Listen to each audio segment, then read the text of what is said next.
인사드리겠습니다. 안녕하세요. 명절은 지났지만 새해 복 많이 받으십시오. 참, 새해 우리가 서로의 복을 빌며 인사를 나누는데요. 이제 세상에서 원하는 복도 참 값지고 소중하지만 하나님께서 주신 복을 받은 우리가 세상에서 가장 큰 복을 얻은 사람이라 생각이 됩니다. 그래서 오늘 말씀을 나누고 교제하는 중에서도 하나님께서 우리에게 어떤 복을 주셨는지 다시 기억해보고 그 복을 받은 사람은 어떤 삶을 살아야 하나라는 것을 알아가는 시간이 되었으면 좋겠습니다. 함께 기도하고 시작하겠습니다.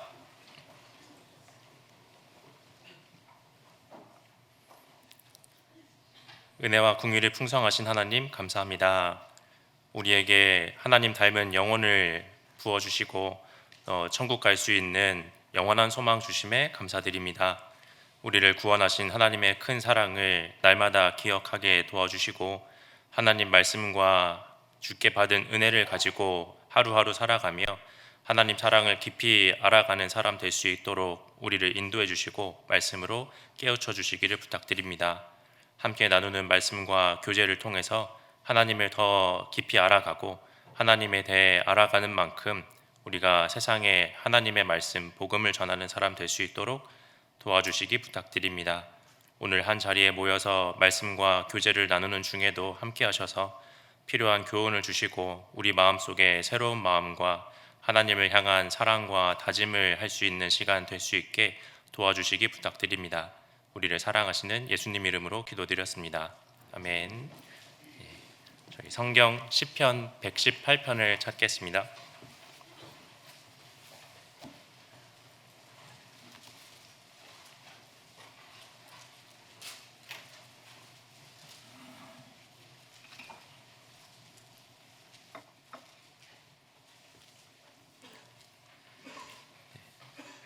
(118편) 14절로 17절입니다.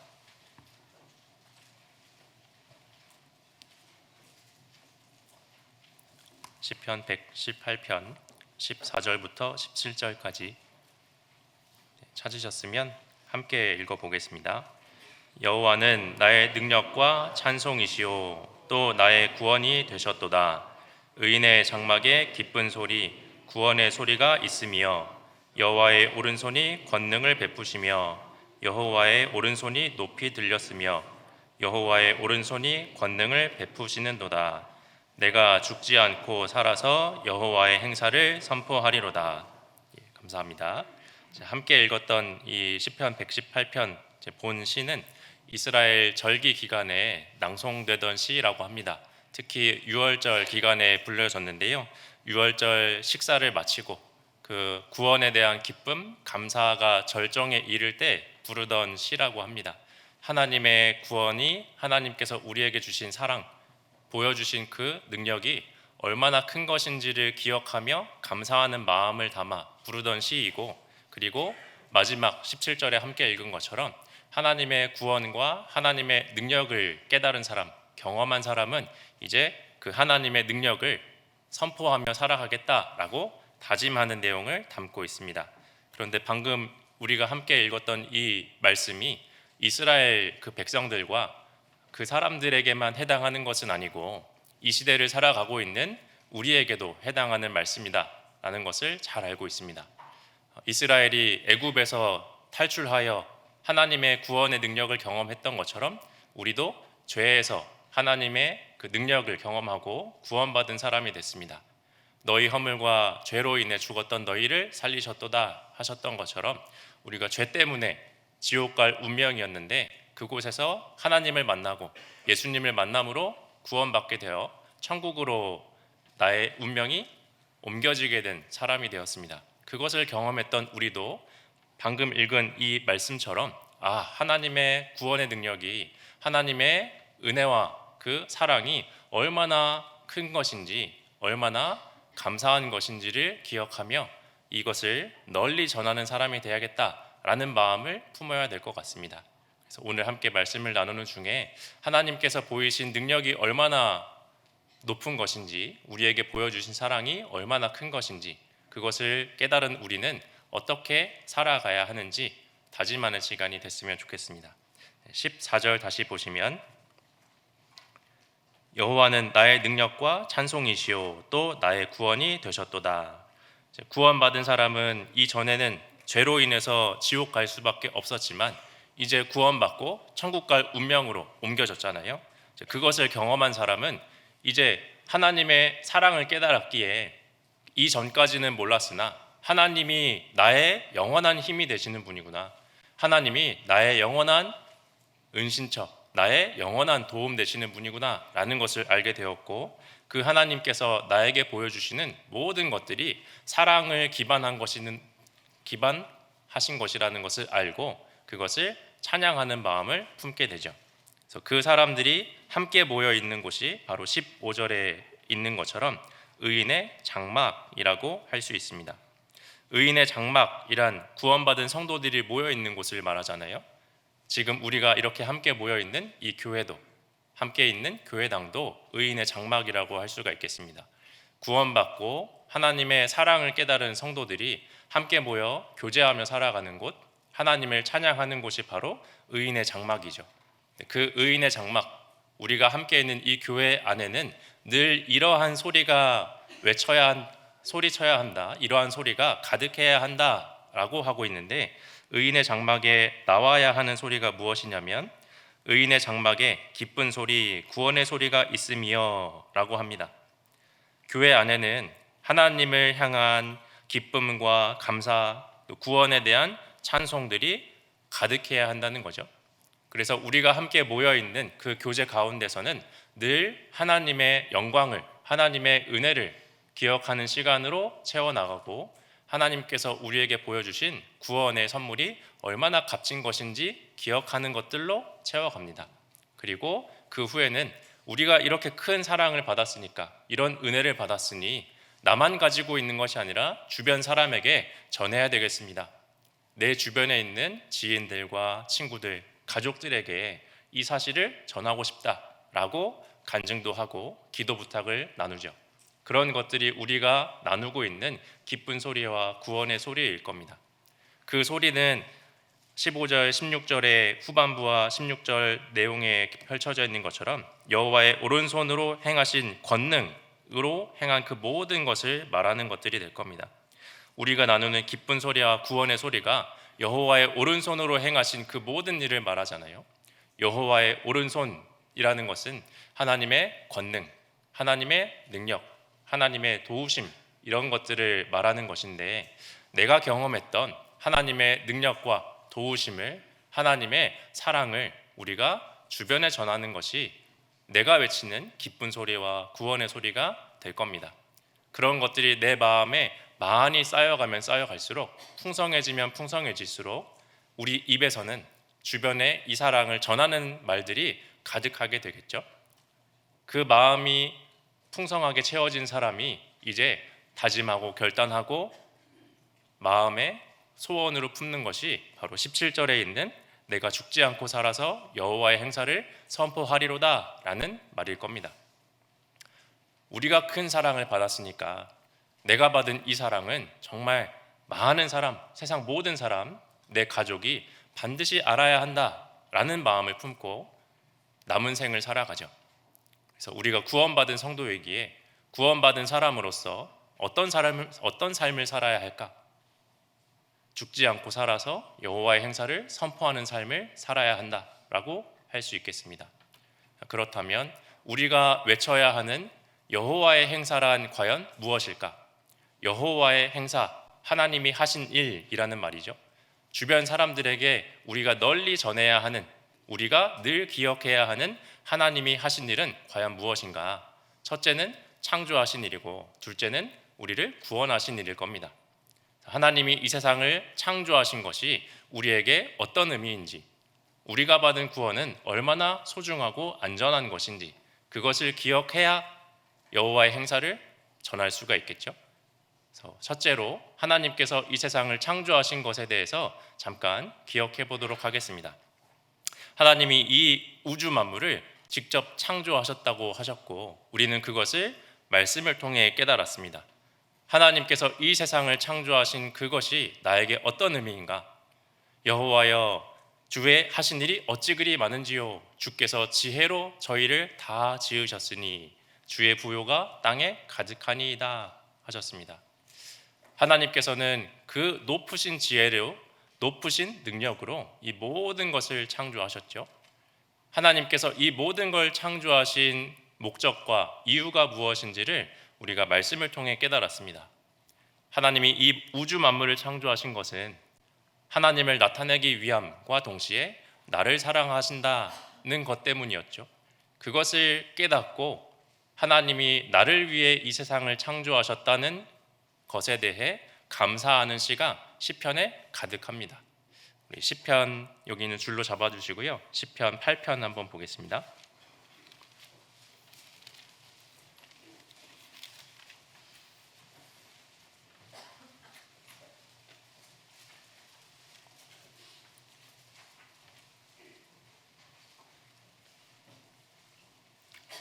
시편 8편 1절입니다.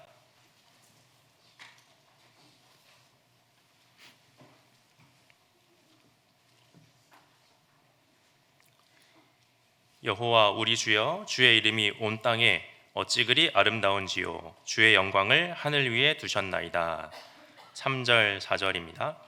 주의 손가락으로 만드신 주의 하늘과 주의 베풀어 두신 달과 별들을 내가 보오니 사람이 무엇이관데 주께서 저를 생각하시며 인자가 무엇이관데 주께서 저를 권고하시나이까. 방금 읽은 말씀은 우리가 익히 알고 있는 찬양의 원문이 되죠. 시편 8편이라는 제목을 가진 찬양이 있습니다. 그 찬양을 들으면 하나님께서 사람을 얼마나 귀하게 생각하시는지를 떠올리게 만들고 그것에 대한 감사하는 마음이 가득하게 채워지죠. 하나님께서 이 세상을 창조하신 이유는 사람을 위한 것이었구나. 그리고 그 사람에게 하나님을 나타내고 하나님이 우리를 얼마나 사랑하시는지 보여주기 위한 것이었다라는 것을 느끼게 만듭니다. 그래서 우리가 하나님 창조하신 이 우주 만물을 살펴보며 하나님의 능력에 감탄하고 찬양할수록 많은 교훈을 얻게 되죠. 자연 만물을 보면 볼수록 우리는 수많은 교훈들을 얻게 됩니다. 하나님 창조하신 이 자연을 보면 우리가 얻을 수 있는 교훈이 몇 가지가 있을 텐데, 첫째로는 하나님께서 얼마나 크신 분인지를 알게 되고 나는 얼마나 작은 존재인지를 깨닫게 됩니다. 그것을 경외심이라고도 하고 또는 우리가 겸손해진다라고도 합니다. 하나님 창조하신 이 모든 걸 보면 우리는 하나님을 경외하는 마음을 품게 되고 하나님 앞에 내가 얼마나 작은 존재인지를 깨달아서 겸손한 마음을 품게 되죠. 하나님이 정말 크신 분이었구나. 여호와께서 이같이 말씀하시되 하늘은 나의 보좌요 땅은 나의 발등상이니 너희가 나를 위하여 무슨 집을 지을꼬 라고 하셨죠. 하나님은 정말 크신 분이라서 사람이 감히 하나님이 거하실 집을 지을 수가 없다고 하셨습니다. 우주가 이렇게 큰 것은 하나님이 이 큰 우주보다 더 크신 분이라는 걸 알려주고자 창조하신 것이겠죠. 우주가 넓다는 걸 발견하면 발견할수록 지금도 우주의 끝이 어디인지 얼마나 넓은지를 모르잖아요. 우주가 정말 넓구나 라는 것을 확인하면 확인할수록 그것을 깨달아가면 깨달아갈수록 하나님은 이 우주보다 크다고 하셨는데 나는 그 앞에 참으로 작은 존재다 라는 걸 알게 되죠. 우리 육체도 하나님 보시기에는 너무 작지만 우리 인생도 우리의 삶도 하나님 보시기에는 너무나 작고 짧습니다. 너희 인생이 무엇이냐 하셨죠. 너희는 잠깐 보이다가 없어지는 안개니라 라고 하셨습니다. 하나님 보시기에 내 삶은, 내 생명은 너무나 짧고 너무나 작죠. 그런 사람이기에 우리는 하나님 앞에 겸손한 마음을 품게 됩니다. 그리고 또한 하나님 창조하신 것을 보면 하나님 사랑이 정말 크다라는 것도 우리가 깨달을 수가 있죠. 이렇게 수많은 우주와 별들과 아름다운 창조물들을 하나님이 직접 지어주셨는데 왜 이렇게 수많은 것들을 만드셨을까 생각해 보면 하나님께서 나를 그만큼 귀하게 여기기 때문이구나. 나에게 주고 싶은 것, 보여주고 싶은 것이 정말 많기 때문이다 라는 것을 알 수 있죠. 우리 오늘 이 자리에 함께 모이신 분들 중에 혹시 이제 곧 출산을 앞두고 있는 부모님들께서 계실지 모르겠습니다. 또는 손주를 보실 분들도 계시겠죠. 만약 우리가 이제 부모가 되어서 이제 아이를 출산할 날이 다가온다고 하면 여러 가지 준비를 했구나, 지금 하고 있구나라는 것을 공감할 수 있습니다. 부모님이 이제 곧 만날 아이를 기다리면서 수많은 것들을 준비합니다. 집 안에 이 아이가 머무를 공간도 준비해야 하고, 아이가 태어나면 사용할 옷가지들도 수건들도 준비를 하죠. 젖병도 사고 분유도 사고 기저귀도 삽니다. 이제 아이를 처음 낳는 첫 아이를 출산하는 어머니들은 정말 고민이 많이 됩니다. 무엇을 사야 할까? 어떤 분유를 먹여야 할지 조리원에 있는 선생님들한테도 물어보고 조리원 동기들한테도 물어보고 맘카페 들어가서 어떤 엄마들이 뭘 샀는지도 막 물어보죠. 근데 분유를 살 때는 한 번에 같은 브랜드로 왕창 사면 안 된다 막 이야기도 합니다. 기저귀도 마찬가지죠. 이 아이가 이 분유에 맞는지 안 맞는지, 이 기저귀가 아이에게 맞는지 안 맞는지 모르니까 한 번에 사지 말고 테스트를 해봐라. 어떤 분유는 살만 찌우고 실속이 없습니다. 어떤 분유는 이렇습니다. 어떤 기저귀는 뭐 발진이 나고요. 막 이런 저런 정보를 찾아가며 엄마들이 수많은 고민 끝에 준비를 하죠. 그리고 입을 옷도 참으로 많이 준비합니다. 계절에 맞지 않는 것도 미리 준비하고, 아직 개월수도 안 됐는데 수많은 옷을 막 준비합니다. 신발도 사고요. 왜 그렇게 수많은 것들을 살까요? 이 아이를 너무 사랑하고 만나고 싶고 주고 싶은 게 많기 때문이잖아요. 근데 사람은 능력의 한계가 있기 때문에 사랑이 크더라도 그 사랑을 다 표현할 수는 없죠. 경제적인 능력, 환경적인 능력, 자신의 어떤 건강상의 문제로 자녀에게 해주고 싶은 만큼 다 못 해줍니다. 그런데 하나님께서는 능력이 무한하시니까 우리에게 해주고 싶은 것, 보여주고 싶은 것을 정말 많이 보여주고 계시죠. 이 우주라는 것을, 지구라는 것을, 우리 주변에 널려 있는 이런 자연을 창조하신 하나님은 나를 향해 사랑하는 마음이 너무 크기 때문에 이 세상을 이토록 크게 창조하셨습니다. 수많은 별들도 나를 사랑하기 때문에 띄워주신 것이겠죠. 이렇게 비유하면 가치가 좀 손상이 되지만, 부모님들도 아이가 누워서 바라볼 모빌들을 달아놓잖아요. 하나님도 우리가 눈을 높이 들어 볼 수 있는 살아 움직이는 모빌들을 만들어 주셨습니다. 하늘만 보면 정말 아름다운 별들이 가득하죠. 그리고 계절이 되면 변화하는 나무들과 꽃들과 동식물들이 하나님이 나에게 보여주시는 사랑의 러브레터, 편지라고도 할 수 있습니다. 우리가 쓸 수 있는 편지는 한정되어 있고 글로만 멈춰 있지만, 하나님이 우리에게 주신 편지는 성경과 함께 이 자연 만물이라고도 할 수 있잖아요. 자연은 하나님의 사랑이 우리에게 보여주신 것이다 라는 것을 알 수 있습니다. 하나님의 사랑이 얼마나 큰지 알려주려고 이 우주를 그토록 크게 창조하셨다라는 걸 기억하게 되고, 자연을 보면 또 하나 느낄 수 있는 하나님의 사랑이 있죠.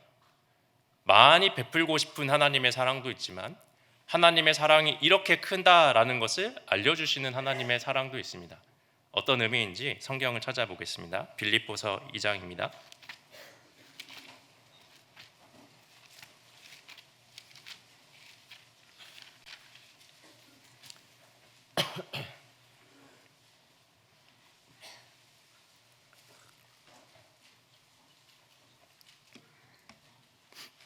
빌립보서 2장 6절부터 8절입니다.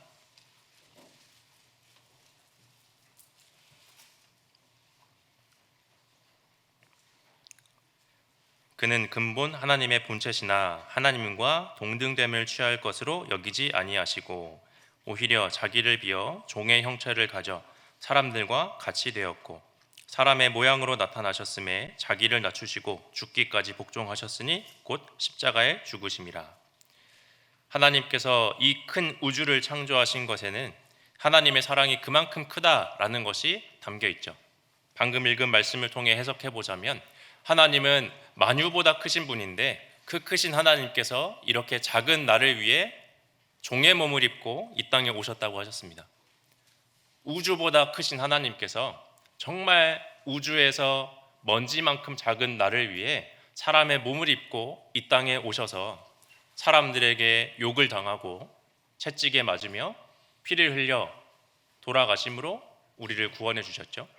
하나님의 사랑이 그만큼 크다는 것을, 그만큼 높다는 것을 우리에게 알려주시고자 이 세상을 이렇게 크게 만드신 것 아니겠습니까? 하나님이 정말 크신 분이었는데 정말 작은 나를 위해 오신 게 맞구나라는 것을 우리가 깨달을 수가 있잖아요. 그걸 깨달은 사람들이 그런 마음을 담아서 표현한 것들이 이 찬송가에 담겨 있죠. 그 크신 하나님의 사랑이라는 찬송가에도 그러한 내용들이 담겨 있습니다. 그 크신 하나님의 사랑 말로 다 형용 못하네. 저 높고 높은 별을 넘어 이 낮고 낮은 땅 위에 죄 범한 영혼 구하려 자기 몸을 버리셨다 했습니다. 하나님의 사랑이 얼마나 큰지 별보다 높으시고 모든 우주 만물 위에 계신 분께서 자기 자리를 내려놓고 별을 넘고 넘어서 정말 이 낮고 낮은 땅에 정말 먼지와 같은 나를 위해 이 세상에 오셨습니다. 그리고 십자가에 달려 돌아가셨죠. 그 사랑이 너무나 크다는 걸 우리에게 표현해 주시려고 이 세상을 이토록 크게 만들어 주셨습니다. 이걸 깨달은 우리는 하나님의 사랑에 감탄하며 그것을 찬양할 수밖에 없죠. 그리고 우리가 구원받았다는 사실을 깨달았을 때는 이제 마음속에 소망을 품게 됩니다. 하나님을 곧 만나는구나. 천국이라는 곳에 내가 가게 되는구나. 그러한 소망을 품게 되는데 그 소망을 더욱더 굳건하게 만들 수 있도록 하나님은 또한 자연 만물에 부활을 느낄 수 있는, 부활을 생각할 수 있는 요소들을 참 많이 심어주셨죠. 자연 만물을 보면 부활이 정말 있구나. 나도 곧 이런 모습으로 변화하겠구나 라는 소망을 품게 됩니다. 정말 작은 알에서 알이 깨어지면 하늘을 날아가는 새가 나오고 징그러운 애벌레가 시간이 지나면 나비가 되어서 하늘로 날아갑니다. 이런 걸 보면 나도 구원받고 하나님이 약속하신 대로 부활의 몸을 입고 주님 만날 날이 곧 오겠구나라는 소망을 품게 됩니다. 빌립보서 찾았으니까요. 한 장 넘겨서 3장 보시겠습니다. 3장 21절입니다.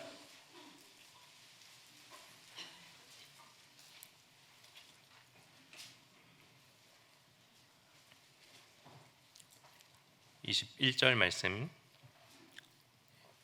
함께 읽겠습니다.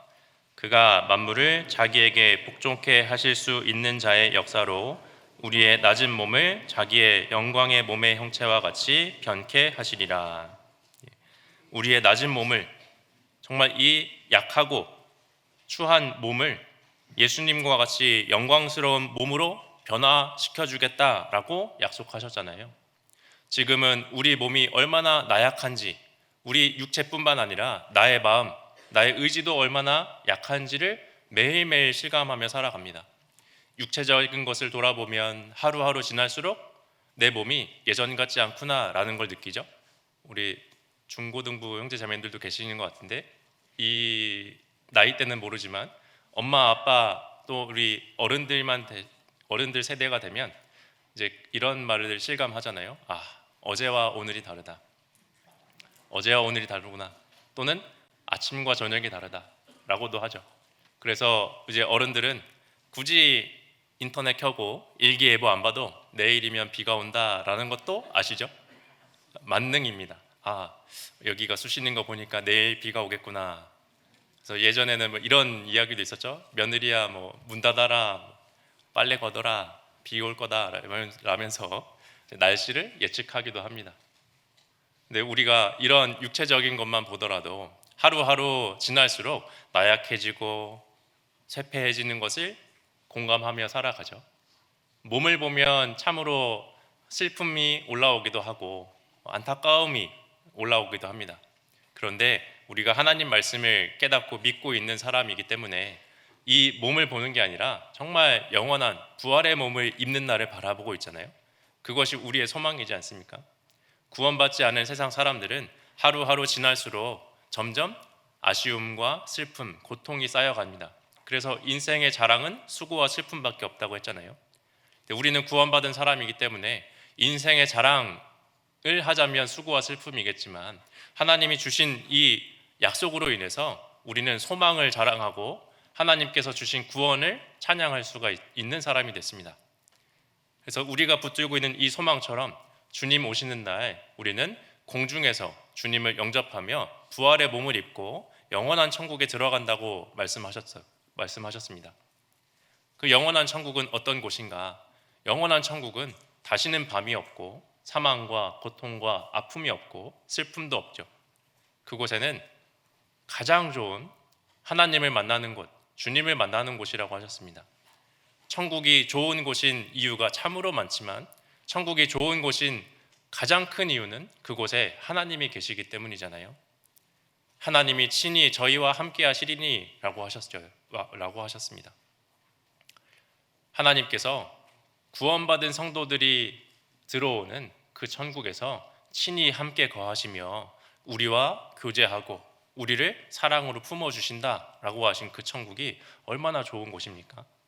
그곳에 갈 수 있는 부활의 소망을 우리가 품고 있고 그것을 잊지 않게 하시려고 이 세상을 창조하신 거잖아요. 우리 주변에 있는 만물을 그런 모습으로 창조하신 거지 않습니까? 우리가 그것들을 볼 때마다 하나님을 찬양하는 마음이 올라오게 되죠. 그리고 창조하신 것을 보면 이 자연 만물, 물질적인 것을 창조하신 것만 기억하고 찬양하진 않고 하나님께서 우리 인생을 창조하셨다는 것도 기억하고 인생을 창조하신 하나님에 대해서 감사와 찬양하는 마음을 품게 됩니다. 천하의 범사에 기한이 있고 모든 목적이 이룰 때가 있나니 하나님이 모든 것을 지으시되 때를 따라 아름답게 하셨고 하나님이 모든 것을 지으셨습니다. 자연도 지으셨지만 우리 인생도 지으셨죠. 그래서 때를 따라 아름답게 선으로 이루어가는 그 일을 하나님이 하고 계십니다. 내 인생 중에 일어나는 그 모든 일은 하나님이 계획해 주셨고 하나님이 허락하신 일이고 하나님이 인도하고 계신 일이잖아요. 그래서 그 일의 결국은 하나님이 계획하신, 하나님이 원하시는 가장 선한 결과를 베풀고자 우리에게 알려주고 계세요. 하나님은 인생을 창조하신 분이며 인생의 주관자이시기 때문에 우리는 그런 하나님께 내 인생을 맡겨드리고 하나님께 나의 인생을 이끌어 주십시오 라고 의지한다면 하나님께서 우리 인생을 이끌어 간다고 분명히 약속하셨잖아요. 인생을 창조하셨고 나의 인생 길에 어떤 일이 있을지도 아시며 어떻게 나를 사용하실지 계획하고 계신 하나님께 나를 맡긴다면 그것만큼 아름다운 일, 그것만큼 선한 일, 그것만큼 안전한 일, 그것만큼 칭찬받을 만한 일이 무엇이 있겠습니까?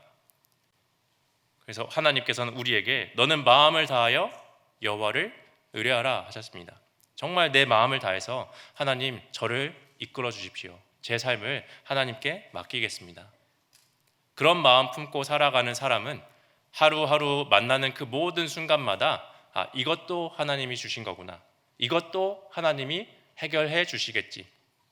이 일도 하나님이 좋은 일로 바꿔주실 거야 라는 믿음을 품게 되고 그것을 감사하게 여기는 마음도 품게 되죠.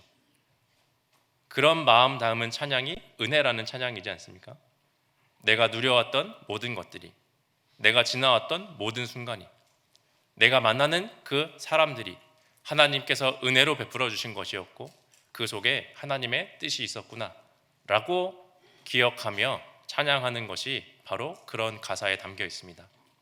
오늘 이 자리에 모여 있는 것도 그 사람을 그때 만나게 하신 것도 내가 그때 그 일을 겪게 하신 것도 다 하나님의 은혜였고 하나님께서 계획하신 것이었고 하나님이 풀어주실 수 있는 일이었구나 라는 것을 우리가 안다면 하루하루를 은혜로 여기며 감사하고 찬양하며 살아갈 수가 있을 겁니다. 만약 그런 마음이 없다면 우리가 하나님에 대해서 오해하고 있거나 하나님의 능력을 미처 깨닫지 못했기 때문이죠.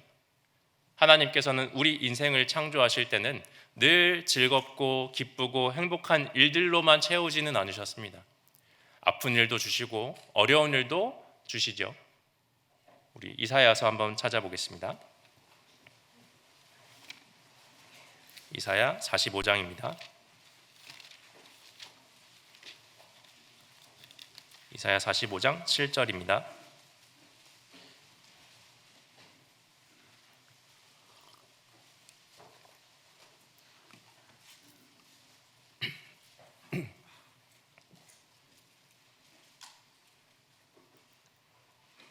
이사야 45장 7절 말씀 함께 읽어보겠습니다.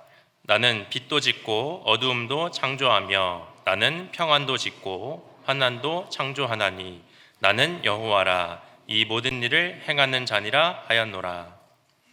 나는 하나님은 빛도 짓고 어두움도 창조하며 하나님께서 이 세상을 만드실 때 빛과 어두움을 창조하신 것처럼 우리 인생 중에 평안도 짓고 환난도 창조하셨다 하셨습니다. 기쁘고 즐거운 날, 평안하고 행복한 날, 그것도 우리에게 주시지만 우리 인생 중에 환난 같은 일들, 아프고 슬프고 괴롭고 외로운 일도 주겠다 하셨잖아요. 그 일을 주신 하나님의 마음이 무엇인지 우리가 성경을 통해서 알 수가 있죠. 하나님께서 인생에게 고생하게 하신 것, 수고하게 하신 것이 본심이 아니다라고 하셨잖아요. 내가 이렇게 슬프고 아픈 일이 왜 생겼을까? 지금 내가 하나님께로부터 멀어져 있는 건 아닌가? 떨어져 있는 것은 아닌가? 또는 하나님께서 이 일을 통해 내가 성장하게 하려고 계획하신 것은 아닐까? 더 좋은 것을 주시려고 하신 것은 아닌가? 라고 생각하며 그 일의 이유와 계획이 무엇인지, 목적이 무엇인지를 찾아가는 사람에게는 하나님께서 반드시 답을 보여주시는 날이 찾아오겠죠. 그런 생각하며 살아가는 사람이 하나님의 은혜를 경험하며 하루하루를 기쁨 가운데 살아갈 수가 있습니다. 그리고 그런 사람이 이 하나님께서 나의 인생을 이끌어 가주시기 때문에 내 인생은 안전합니다. 평안합니다.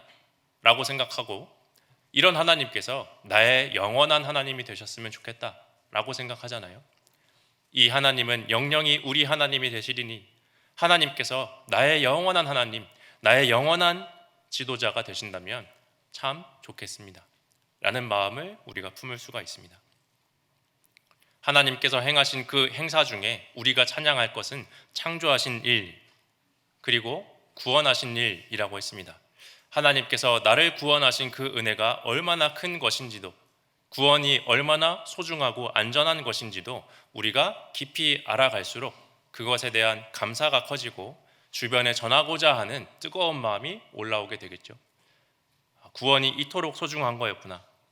우리 시편 118편 다시 돌아가겠습니다.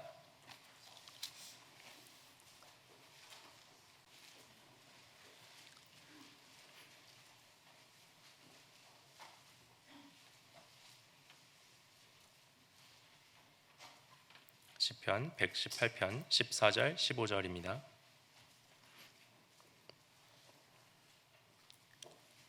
여호와는 나의 능력과 찬송이시요 또 나의 구원이 되셨도다.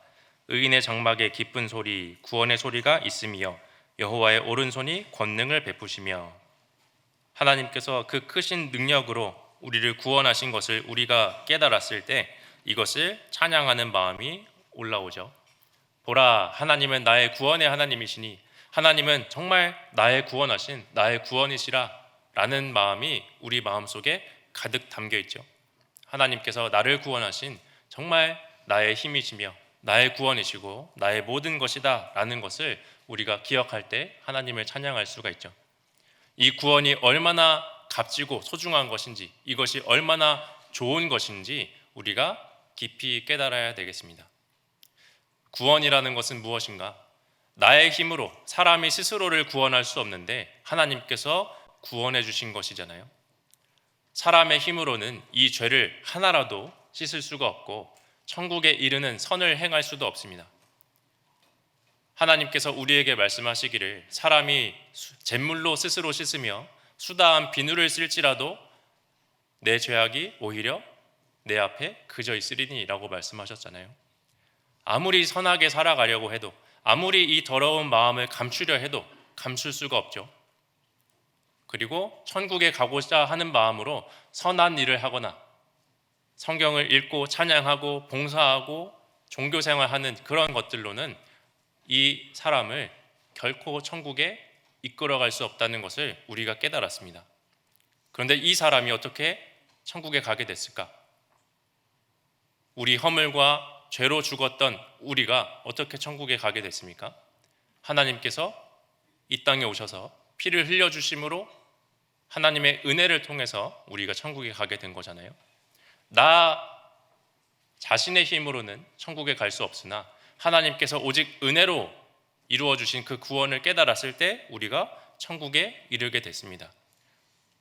구원이란 나의 힘으로는, 나의 노력으로는 나라는 사람의 어떤 가치, 내가 나타낼 수 있는, 내가 증거할 수 있는 그런 것들로는 얻을 수 없는 거였는데 하나님께서 은혜로 나를 사랑하심으로 이루어 주셨다라는 것을 깨달았을 때, 내가 얼마나 작은 존재인지를 깨달았을 때 그 구원에 대한 감사가, 소중함이 더욱더 커져 나갈 겁니다.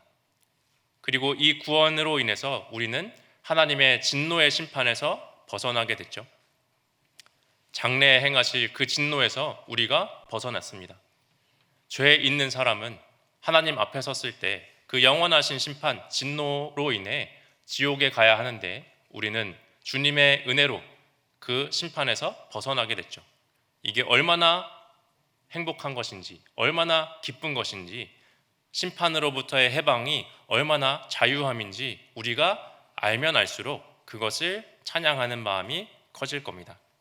그리고 우리가 구원받음으로 인해 이제 나의 인생은, 나의 신분은 이 땅에서만 머무르는 것이 아니라 천국에 이르게 됐구나, 우리 시민권이 하늘에 있구나 라는 것을 알게 되었을 때 감사가 되죠.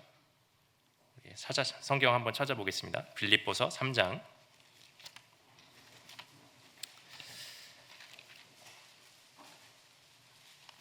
빌립보서 3장입니다.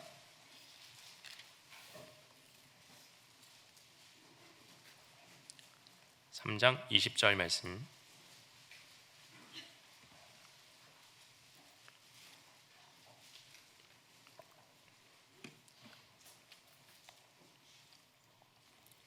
함께 읽어보겠습니다.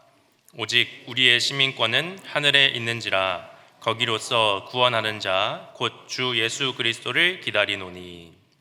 오직 우리의 시민권은 하늘에 있는지라, 우리 운명, 우리 신분이 변화했고 장차 우리가 가게 될 곳이 이제 하늘, 천국에 이르게 됐습니다. 내가 천국 가는 사람이구나, 나는 하늘나라 시민이구나 라는 것을 깨달았을 때 너무나 기쁘잖아요. 난 이제 이 세상에 속한 사람이 아니구나, 천국 가게 된 사람이구나, 영원한 것을 소유하게 된 사람이구나 라는 것을 안 사람이라면 더 이상 이 땅에 소망을 두고 세상 것을 얻고자 아둥바둥 살아갈 필요가 없죠. 세상 사람들이 저렇게 피튀기며 혈안이 되어 살아가는 이유가 무엇입니까? 이 땅에 있는 것을 어떻게 해서든 얻어보고자, 빼앗기지 않으려고 살아가는 거잖아요. 우리도 물론 세상에서 열심히 살아야죠. 열심히 살고 공부도 잘하고 직장일도 열심히 성실하게 해서 내가 맡은 바 최선을 다해야 하지만, 그렇게 살아가는 이유는 그들을 구원하기 위한 것이지 내가 이 땅의 것을 얻으려고 하는 건 아니죠. 혹시 열심히 공부하는 것이 내가 좀 유명한 사람 돼보고자, 좋은 직장 들어가서 많은 돈 벌고자 하는 것이라면 그것은 잘못된 마음입니다. 우리가 열심히 사는 것은 사람들에게 나를 나타내고 그리스도의 향기를 비치며 그들을 구원하기 위한 것이잖아요. 그들을 구원하며 그들에게 전하는 말은 무엇입니까? 나는 천국 갈 사람입니다. 하늘나라 백성입니다. 하나님 자녀입니다. 나는 구원받았기에 나의 운명은 천국 가게 되는 것, 그게 너무나 소중하고 감사하다라는 것을 우리가 알고 있죠. 이 구원의 은혜가 너무나 크다는 것을 우리가 깨달으면 깨달을수록 하나님을 찬양하는 말들이 우리 입에서 많이 나오게 될 겁니다. 그래서 의인의 장막에는, 우리가 모여있는 이 교회에는 기쁜 소리와 구원의 소리가 가득 넘쳐야 한다고 하셨습니다. 오늘 주일이라는 이 시간도, 평일에 모이는 시간에도, 각 구역과 조에서 만나는 그 시간에도 하나님을 찬양하고 감사하는 그 말들로 채워가야 될 겁니다. 그렇게 하기를 하나님께서도 원하고 계시죠. 구원받은 성도들의 입에서 하나님을 찬양하는 말들이, 복음을 전하고자 하는 그 열망이 가득 채워지고 나오기를 하나님께서 원하시는데, 살아가다 보면 우리 입에서 기쁜 소리와 구원의 소리가 잦아들 때가 있죠. 그런데 우리 입에서 기쁜 소리와 구원의 소리가 잦아들 때는 다른 말들이 채워진다는 것을 기억하면 좋겠습니다. 성도들의 입에서, 우리 교회 안에서 기쁜 소리와 구원의 소리가 줄어들면, 잦아들면, 사그라들면 다른 말들이 채워지는데 어떤 말이 채워질까? 내 입에서 기쁜 소리와 찬양하는 말들이 사라지면 어느샌가 원망하는 말, 불평하는 말, 이런 것들이 올라오게 되죠. 민수기 21장 보겠습니다.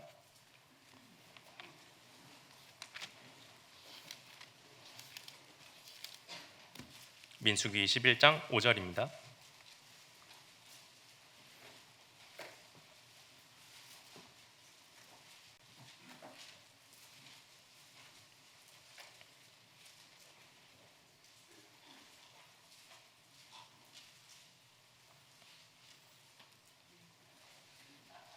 민수기 21장 5절입니다. 구약 231페이지입니다.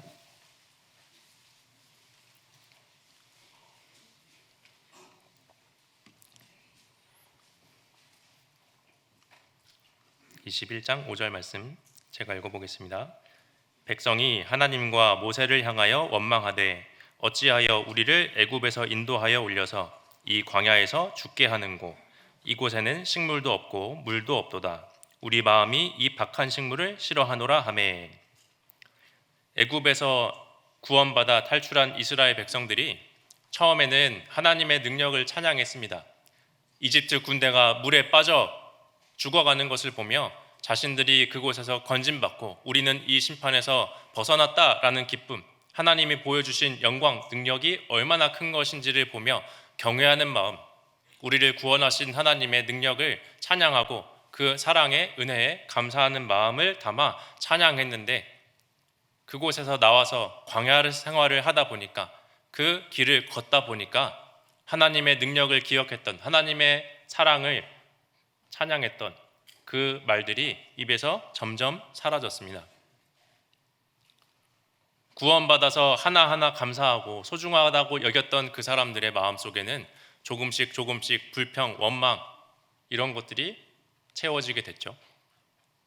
처음에는 하늘에서 내려온 신령한 양식 만나를 먹으며 맛있다고, 감사하다고, 신기하다고, 어떻게 이렇게 우리를 보호하실 수 있냐고 말하던 그 사람들의 입술에서 이 식물이 박하다, 우리가 먹을 것이 이것밖에 없구나, 애굽에 있을 때는 이것도 먹고 저것도 먹었는데 라는 말들이 올라오게 됐죠.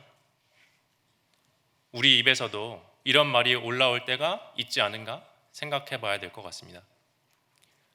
이제 오늘 처음 이 교회당에 제가 방문을 해보게 됐는데, 교회당 건물이 너무 아름답게 지어져 있잖아요. 처음에 우리가 이 건축을 할 때는 너무나 감사한 마음으로, 정말 힘찬 마음으로 열정을 다해서 열망을 가지고 건축하고, 하나하나 가구들이, 집기들이 배치가 될 때마다 이 자리에 곧 성도들이 앉겠구나, 구원받고 함께 교제하는 분들이 더 많아지겠구나 라고 감사하며 모였을 겁니다. 그런데 혹시 시간이 지나다 보면 우리 마음속에 이런 마음이 올라오지 않을까요? 그때 인테리어를 저렇게 했어야 되는데, 그때 창문은 이렇게 냈어야 되는데, 그때 의자는 이걸 골랐어야 되는데, 그때 이걸 살 걸 하면서 시간이 지나다 보면 처음에는 정말 소중하고 작은 것에서도 감사하던 그 마음들이 변화하게 되지 않습니까?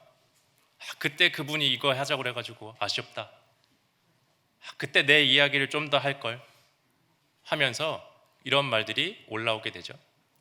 근데 그런 말들이 커지다 보면 원망이 되고 불평이 되지 않습니까? 왜 그때 그렇게 해가지고, 하나님은 왜 이 자리에 오게 하셔가지고, 하나님 왜 그 사람을 만나게 하셔가지고, 하나님 그때 왜 그 사람의 입을 사용하셔서, 그때 하필이면 왜 그 사고를 당해서 왜 그 학교에 가서, 왜 그 직장에 가서, 왜 이 사람과 내 입에서 그런 말들이 새어나오고 있지 않으신가요? 처음에는 그러지 않았을 겁니다. 정말 감사하는 말이 채워졌을 거예요.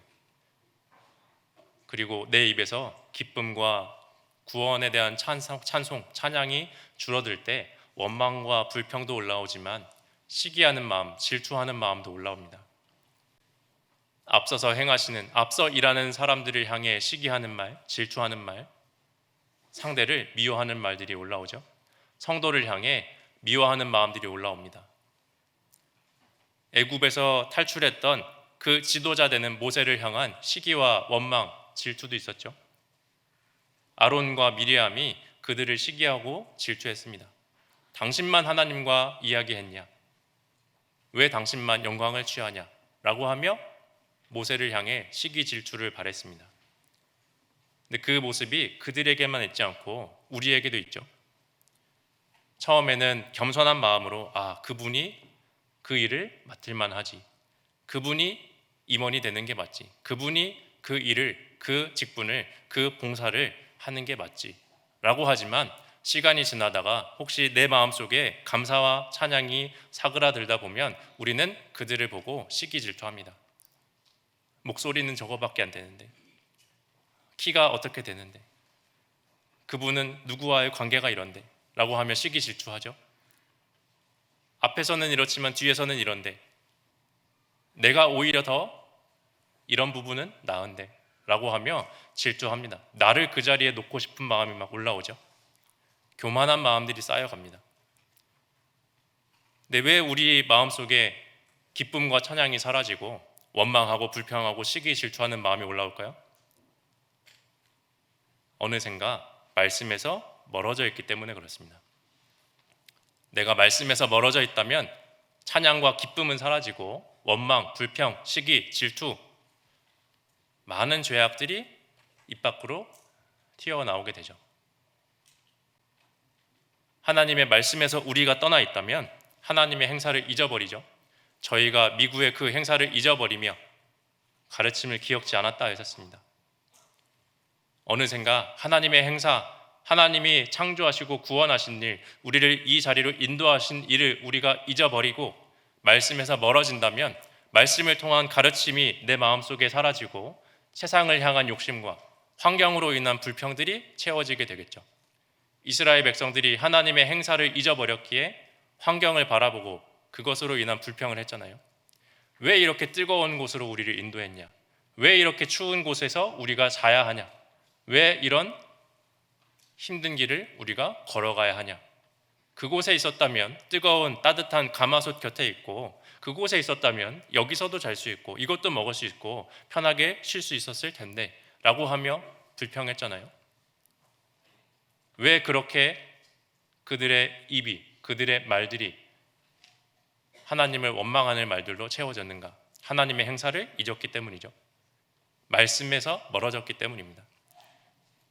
우리가 있어야 할 자리, 들어야 할 말씀들, 읽어야 할 말씀에서 멀어진다면 나의 삶도, 나의 마음도, 나의 입술도 그렇게 돼버릴 겁니다. 하나님을 원망하는 사람, 늘 불평하는 사람, 성도들을 시기하고 질투하고 미워하는 사람, 그렇게 된 것은 다른 사람, 환경 탓이 아니라 내가 말씀에서 멀어져 있기 때문이죠. 그리고 말씀에서 멀어지는 사람은 결국 죄를 범하게 되죠.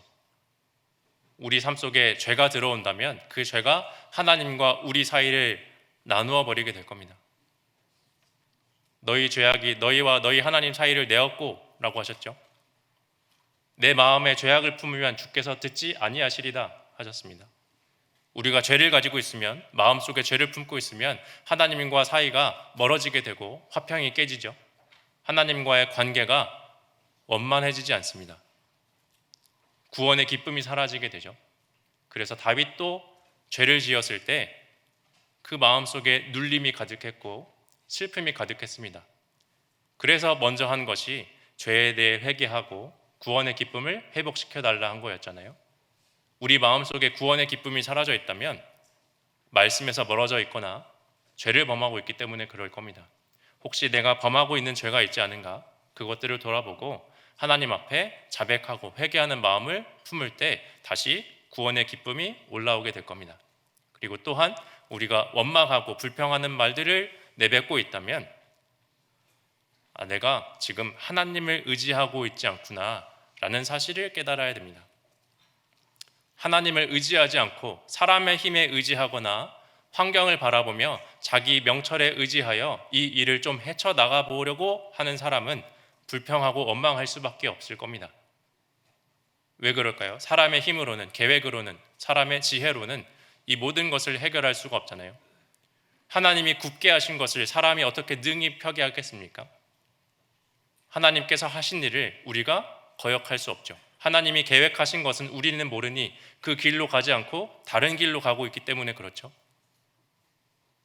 하나님을 의지하고 있는 사람이라면 자기 생각은 내려놓고 자기 계획은 접어두고 하나님이 인도하시는 뜻을 찾으려고 말씀 앞에 나아오고 교회에서 정해주신 일에 따라갈 텐데, 그렇지 않고 자기를 의지하고 있거나 사람을 의지하고 있다면, 환경만 바라보고 있다면 그 입에서는 원망, 불평이 가득하게 될 겁니다.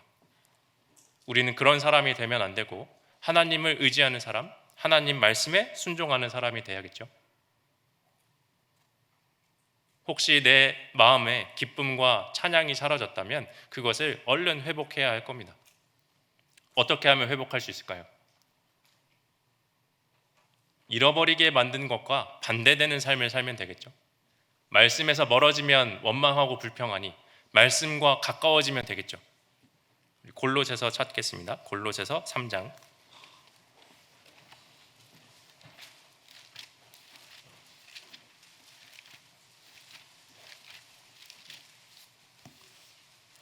16절입니다.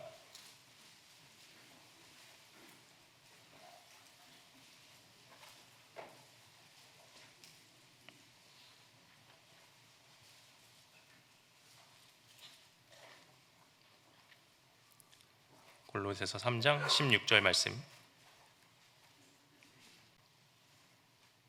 그리스도의 말씀이 너희 속에 풍성히 거하여 모든 지혜로 피차 가르치며 권면하고 시와 찬미와 신령한 노래를 부르며 마음의 감사함으로 하나님을 찬양하고. 그리스도의 말씀이 너희 속에 풍성히 거하여, 그 말씀이 우리 속에 풍성히 거하면 모든 지혜를 얻고 서로 가르치고 권면하고 시와 찬미와 신령한 노래를 부르며 하나님께 감사하고 찬양하게 된다라고 하시잖아요. 우리 마음속에, 우리 생활 중에 말씀이 가득해지면 하나님의 뜻을 깨달아 가게 되고 나의 삶 중에 하나님이 보여주시는 그 기적을, 은혜를 발견하게 될 겁니다. 그런 삶이 될 때 다시 기쁨이 올라오고 찬양하는 마음들이 생기겠죠. 말씀과 멀어질 때 원망하니, 말씀과 멀어질 때 기쁨이 사라지니 우리가 말씀에 가까워진다면 다시 회복할 수 있을 겁니다. 그리고 죄가 우리와 하나님 사이를 내고 멀어지게 만든다 하였으니 이 죄를 버리는 것이 필요하겠죠. 시편 51편 한번 찾아보겠습니다.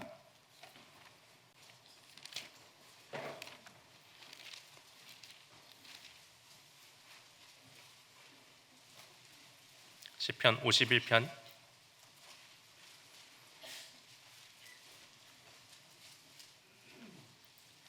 10절입니다.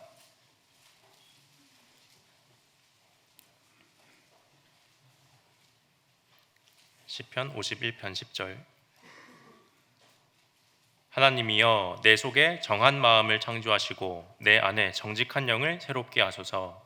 하나님, 내 속에 깨끗한 마음을 만들어 주시고 내 안에 정직한 영을 새롭게 하소서. 하나님, 저를 다시 깨끗한 마음과 깨끗한 삶을 살아갈 수 있도록 도와주십시오. 제가 이러한 죄를 품었습니다. 이런 일을 행했습니다. 용서해 주십시오. 자백하고 회개하고 하나님께 다시 거룩한 삶을 이루어갈 수 있도록 도와달라라는 기도를 할 때 우리의 마음은 새롭게 변화될 겁니다. 그리고 우리가 또한 마음속의 기쁨을 채우기 위해서는 구원받은 것에 대한 감사, 즐거움을 회복해야겠죠. 12절입니다. 주의 구원의 즐거움을 내게 회복시키시고 자원하는 심령을 주사 나를 붙드소서. 13절을 같이 읽겠습니다. 그러하면 내가 범죄자에게 주의 도를 가르치리니 죄인들이 주께 돌아오리이다. 다시 구원의 즐거움을 회복하고 처음 사랑을 회복할 때 내 마음속에 찬양과 기쁨, 감사, 은혜들이 가득 채워지고 그 후에야 범죄하는 자에게 주의 도를, 말씀을 가르칠 수 있다, 말씀 전할 수 있다 하셨잖아요. 우리 마음이 회복되어야지만, 찬양하는 마음이 채워져야지만 주위 사람들에게 말씀을 전하는 삶을, 내가 죽지 않고 살아서 여호와의 행사를 선포하겠다라는 삶을 살 수가 있습니다. 하나님께서 그것을 우리에게 원하고 계시잖아요. 남은 삶을 죽지 않고 살아서 하나님께서 우리에게 허락하신 인생을 여호와의 행사를 선포하는 것으로 채워가기를 원하고 계시죠. 다시 말하면 복음 전하는 삶을 살기 원합니다. 전도하는 삶을 살아가기를 하나님께서 원하고 계시죠. 하나님께서 왜 우리에게 전도하라고 하실까요? 복음 전하는 삶을 살라고 하실까요? 전도가 하나님께서 정하신 사람이 구원받는 방법이기 때문에 그렇죠. 하나님께서 사람이 구원받는 방법은 전도를 통해서 이루어지는 것으로 정해두셨습니다. 그렇기 때문에 우리가 전도해야만 하죠. 전도하지 않으면 누가 말씀을 들을 수 있겠습니까? 듣지 않으면 어떻게 믿겠습니까? 믿지 않으면 어떻게 구원에 이르겠습니까? 우리가 전하지 않으면 사람들은 듣지 못하고, 듣지 못하면 깨닫지 못하고 믿지 못하죠. 하나님께서는 복음을 전하는 사람의 입을 통해 말씀이 전해지고 깨우쳐지게 정해두셨습니다. 그래서 우리가 말씀을 전해야 되죠. 이 일을 행하기 위해서도 교회에서 많은 집회를 하고 계신 거잖아요. 얼마 전에도 학생들 집회를 하셨죠. 청국잔치를 하셨고 3월 달에도 대집회가 계획이 되어 있습니다. 왜 교회에서 이렇게 집회를 자주 열까? 더 많이 하고 싶으나 못하고 있는 거죠. 왜 이렇게 자주 말씀을 전해야 할까? 우리가 전하지 않으면 들을 사람이 없으니까요. 우리가 전하지 않으면 구원받지 못하니까 전하는 거지 않습니까? 하나님께서는 구원받은 사람, 먼저 깨달은 사람의 입을 통해서만 말씀이 전해지게 하셨잖아요. 그래서 우리가 말씀을 전해야 됩니다. 죽지 않고 살아서 여호와의 행사를 선포해야 됩니다. 그리고 하나님께서는 이 전도하는 것을 가장 중요한 명령으로 세우셨기 때문에 그래요.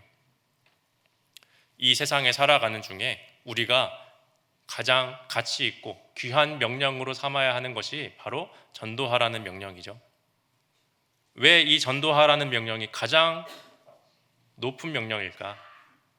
이 명령을 누가 하셨나라는 것을 생각해 보면 답을 찾을 수가 있을 겁니다. 전도하라는 명령은 어떤 선생님, 한 나라의 대통령, 권위 있는 사람이 한 말이 아니죠. 구역장님, 봉사회장님, 목사님이 하신 말씀도 아닙니다.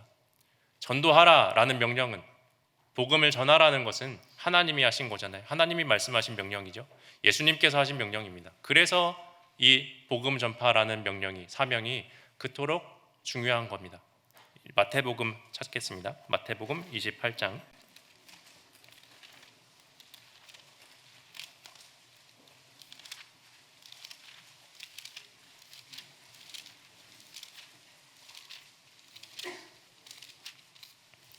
마태복음 28장 18절로 20절입니다.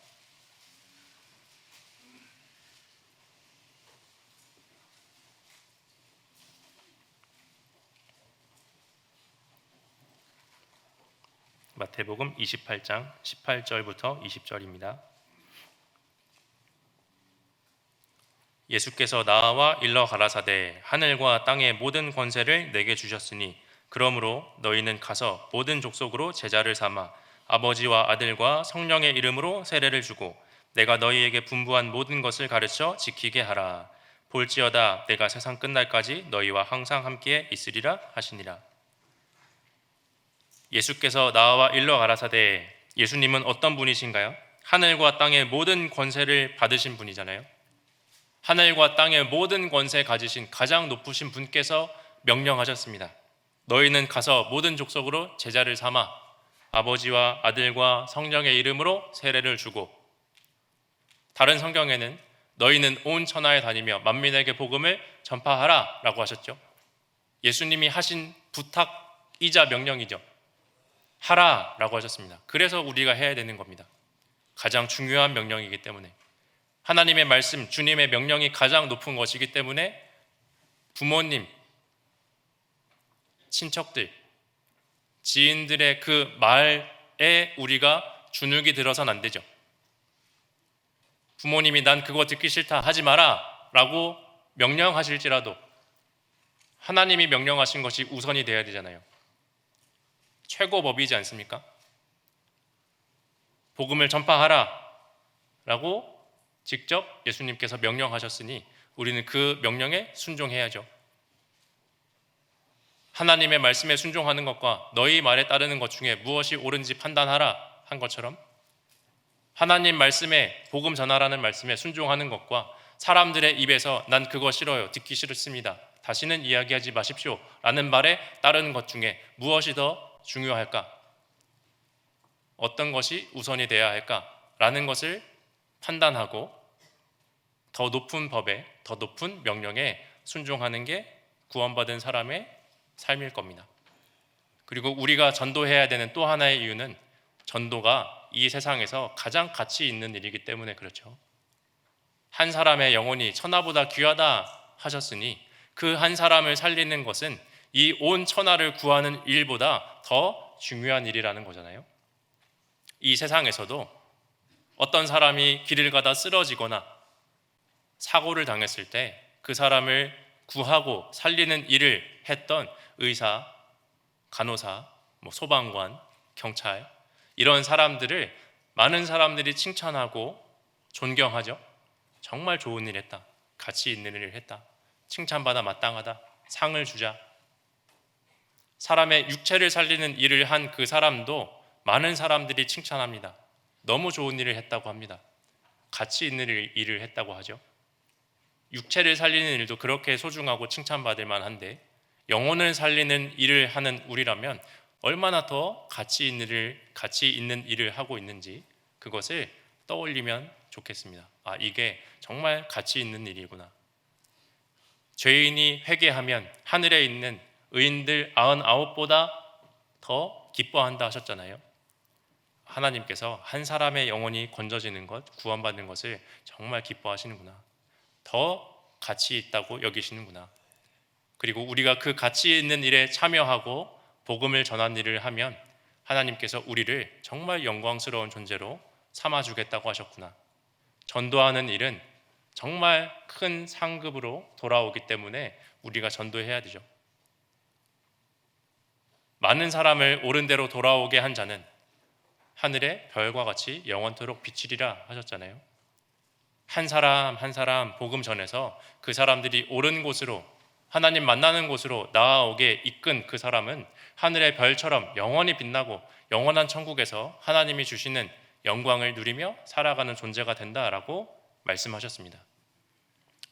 그래서 성경 인물 중에 하나님 말씀에 순종하여 그 믿음을 지키고 전도했던 사람들을 하나님이 많이 칭찬해 두셨죠.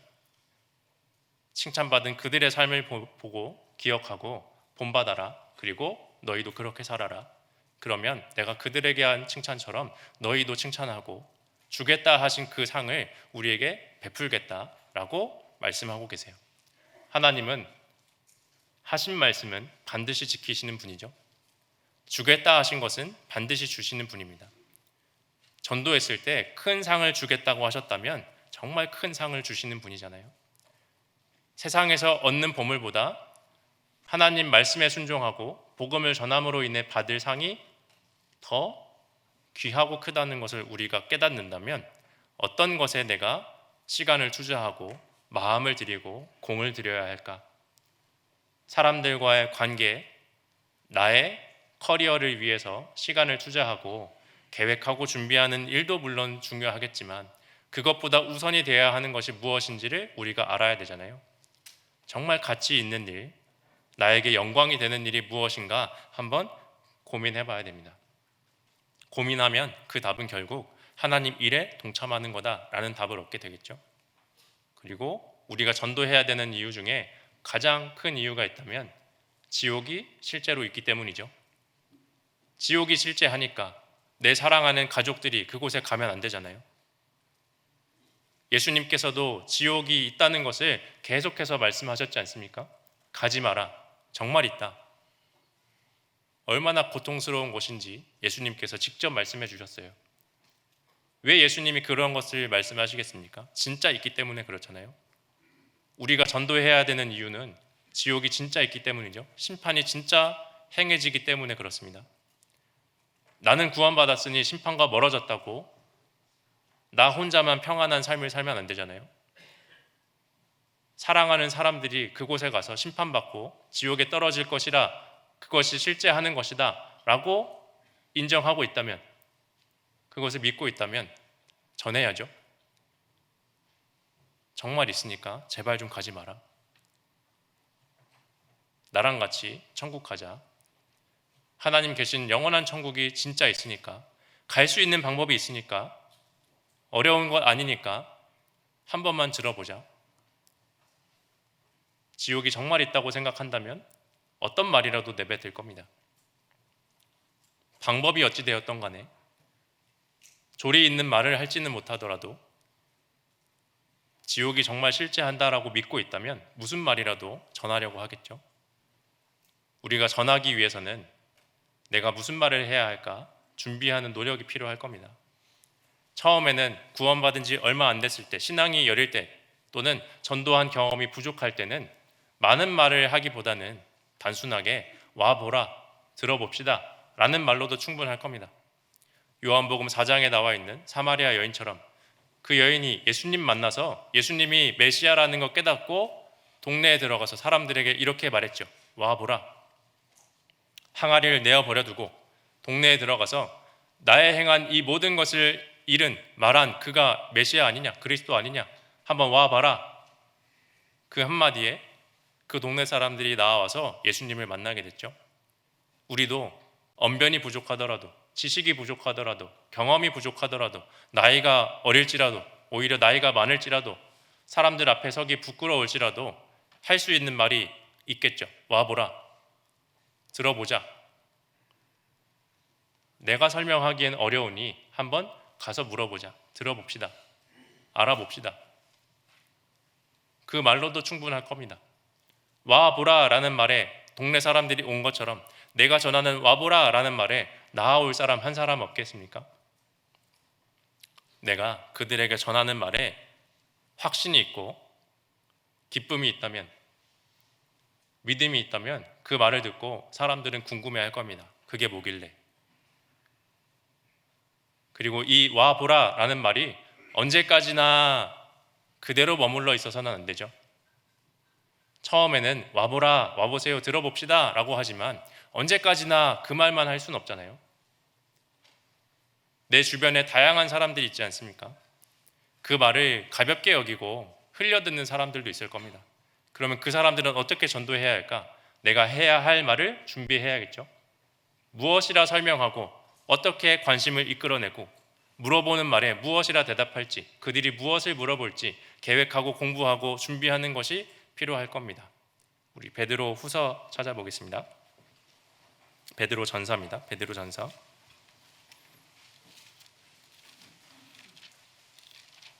베드로 전서 3장 15절 16절입니다.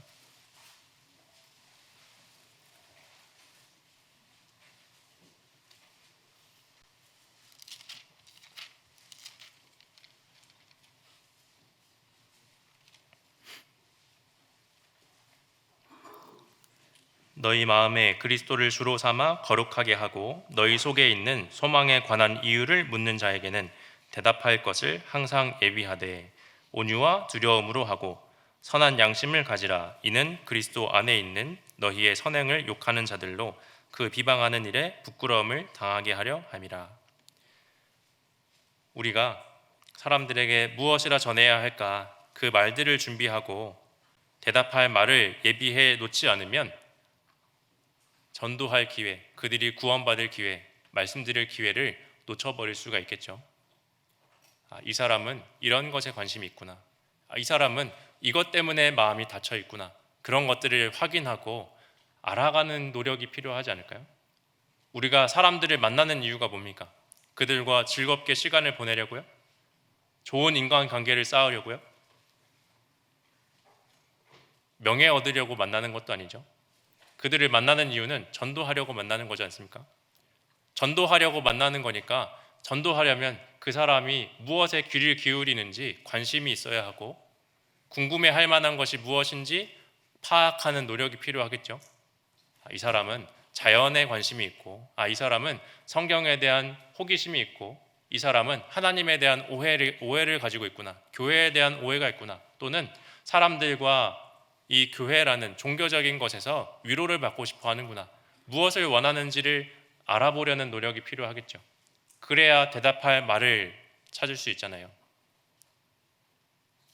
성경에 대해서, 하나님에 대해서 오해를 가지고 있는데 일방적으로만 이야기할 수 없잖아요.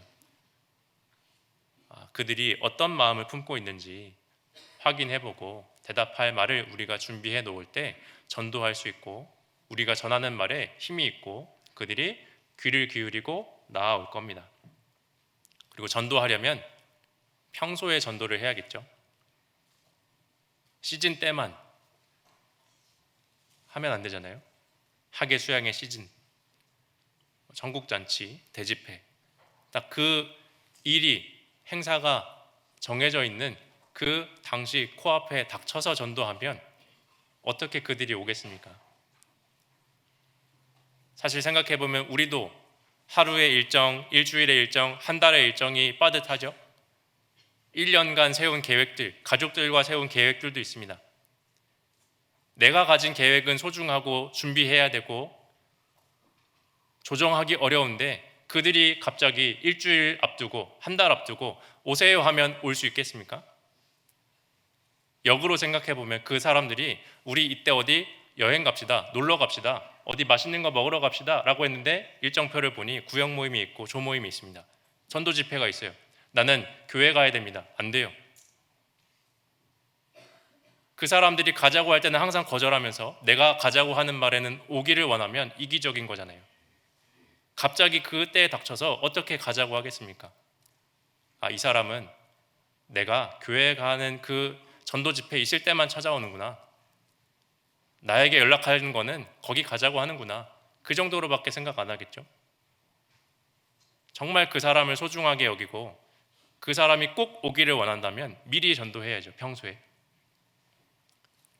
때를 얻든지 못 얻든지 항상 힘쓰라 하신 것처럼, 듣든지 아니 듣든지 전하라 하신 것처럼, 특정한 일정이 없더라도 하나씩 하나씩 미리 밭갈이를 하고 미리 약속을 해놔야 올 수 있잖아요. 한 달 뒤에 일정 있으세요?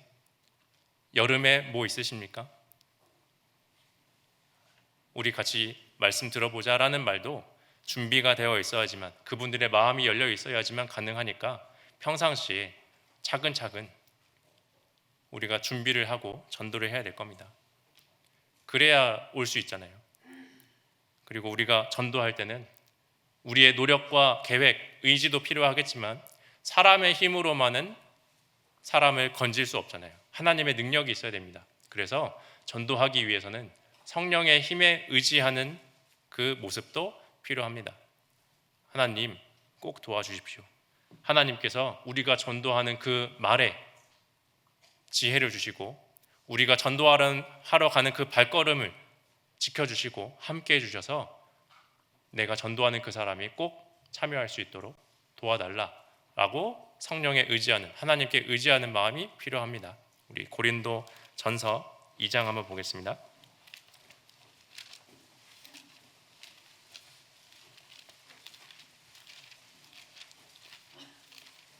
고린도전서 2장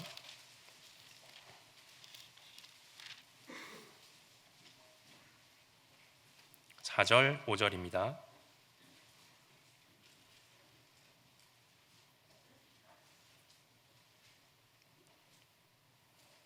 내 말과 내 전도함이 지혜에 권하는 말로 하지 아니하고 다만 성령의 나타남과 능력으로 하여 너희 믿음이 사람의 지혜에 있지 아니하고 다만 하나님의 능력에 있게 하려 하였노라. 우리가 전도할 때는 지혜에 권하는 말, 사람의 지혜, 세상적인 철학, 사람들 간에 전해지는 어떤 교훈들, 이런 걸로 전도하는 건 아니죠. 성령의 도움, 성경에 기록된 사실, 하나님의 능력을 가지고 전도해야 합니다. 그래서 전도할 때 정말 하나님의 힘에 의지하는 마음으로 나아가야 될 겁니다.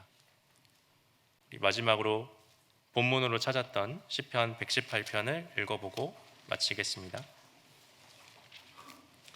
시편 118편 14절로 17절입니다.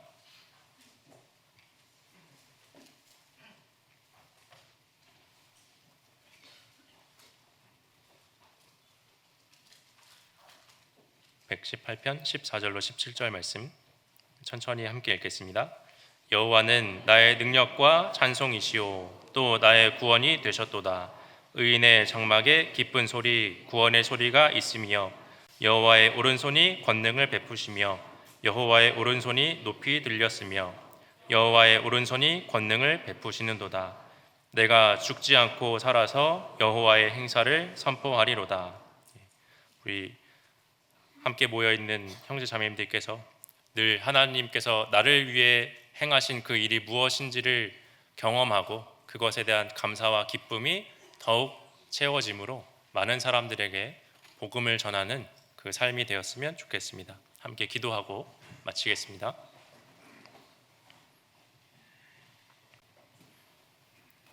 우리를 위해 이 땅에 오셔서 수많은 고통과 아픔을 겪으시고 피를 흘려 죄를 용서해 주신 그 크신 하나님의 사랑에 감사드립니다.